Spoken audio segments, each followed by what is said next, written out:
السلام عليكم ورحمة الله وبركاته. الحمد لله والصلاة والسلام على رسول الله وعلى آله وأصحابه أجمعين أما بعد.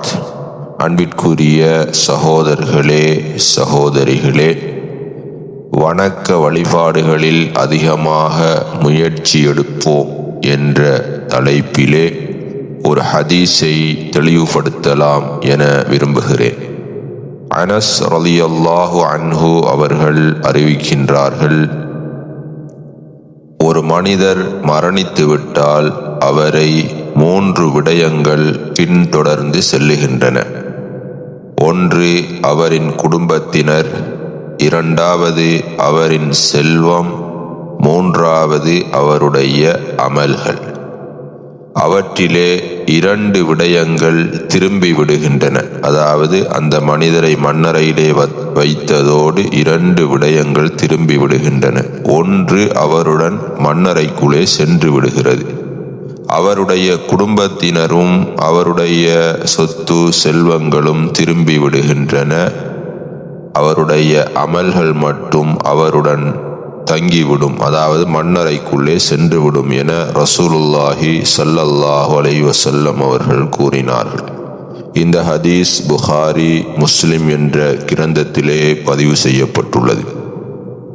அன்பிற்குரிய சகோதரர்களே சகோதரிகளே, இந்த விடயங்களை நாம் கண்கூடாக நிதர்சனமாக கண்டு கொண்டிருக்கிறோம்.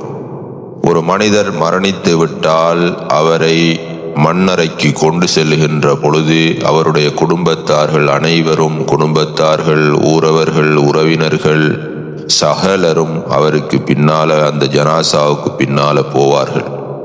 இரண்டாவது, அவர் கொஞ்சம் வசதிக்கார ஆளாக இருந்தால் அவருடைய கார், வேன், அதே போல ஏனைய வாகனங்கள், இதில் எல்லாம் ஆட்கள் ஏறிக்கொண்டு பின்னே போவார்கள். அதோடு சேர்த்து மூன்றாவதாக அவர் இந்த உலகத்தில் வாழுகின்ற பொழுது அவர் செய்த நல்லமல்களோ தீய அமல்களோ அவரோடு சேர்ந்து செல்லுகிறது. அந்த மரணித்த மனிதரை மண்ணறையிலே வைத்து மண் போட்டதோடு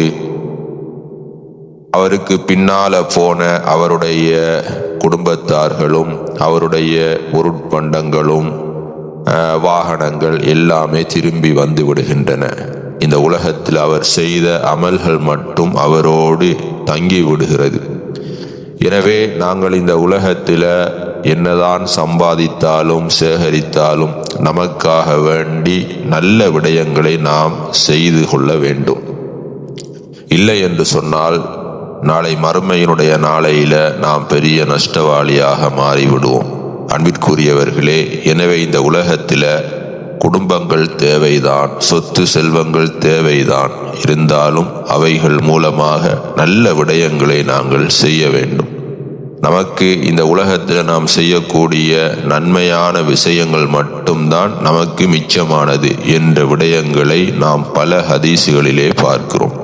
எனவே நாம் வாழுகின்ற சந்தர்ப்பத்திலே இந்த உலகத்தில் நல்ல அமல்களை கூடுதலாக செய்து நல்ல விடயங்களை கூடுதலாக நாங்கள் மேற்கொண்டு அல்லாஹ்வினுடைய அன்பையும் அருளையும் பெறக்கூடிய நல்ல மனிதர்களாக நானும் நீங்களும் மாறுவதற்கு முயற்சி செய்வோமாக.